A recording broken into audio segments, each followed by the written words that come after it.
જય શ્રી કૃષ્ણ। આજે બનાવે છે આપણે 3 કલરની એક જ પૂરી અને આ પૂરી ખાવામાં પણ એટલી હેલ્ધી છે। એના માટે આપણે પાલક લઈશું અને પાલકને આમાં સરસ આપણે પીસી દેવાનું। હવે આપણે બીટ લઈશું, આને થોડુંક અંદર પાણી નાખીશું અને આને પણ એકદમ ઝીણું આપણે સરસ પીસી દઈશું। આ રીતનું આપણે સરસ પીસી દેવાનું।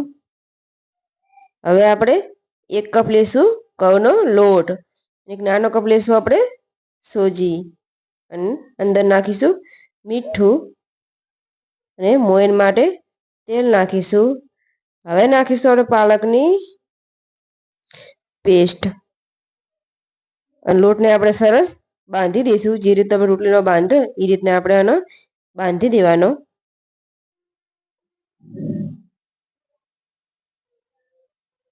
આ રીતનું સરસ બાંધી દેવાનું। ફરીથી આપણે 1 કપ ઘઉંનો લોટ લઈશું અને નાનો કપ આપણે સોજી ઉમેરીશું, મીઠું, મોયણ માટે તેલ ઉમેરીશું,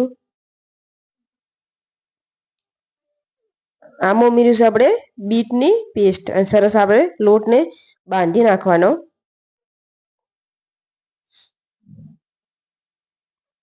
આ રીતનો લોટને આપણે બાંધી દઈશું।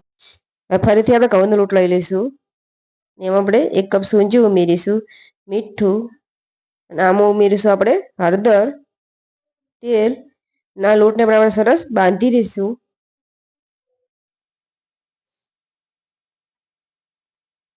આ રીતના આપણે લોટને બાંધી દેવાનો। હવે 3 લોટ આપણે તૈયાર છે। એક નાનો લોયો લઈ અને આને આપણે રોટલી બનાવી દઈશું અને આ રીતની આપણે બધા લોટની આપણે એક રોટલી બનાવી દેવાની।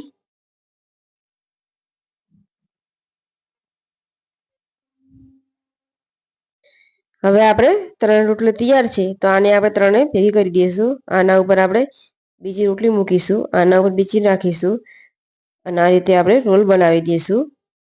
સરસ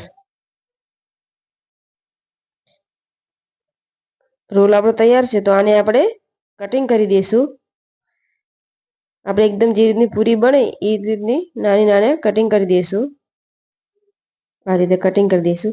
હવે આને આપણે પૂરી બનાવી દઈશું। આ રીતે આપણે સરસ પૂરી કરી દેવાની અને આ રીતે આપણે બધી પૂરી બનાવી દઈશું। ગરમ તેલમાં આપણે તળી દઈશું। તેલ એકદમ ગરમ રાખીશું જેથી પૂરી સરસ ફૂલે। આપણી પૂરી પણ આપણે સરસ ફૂલી ગઈ છે, કલર પણ સરસ આવ્યો છે। તો હવે આને આપણે નીકાળી લઈશું। આ રીતે આપણે બધી પૂરીને આપણે તળી દઈશું। તૈયાર છે આપણી રંગબેરંગી પૂરી।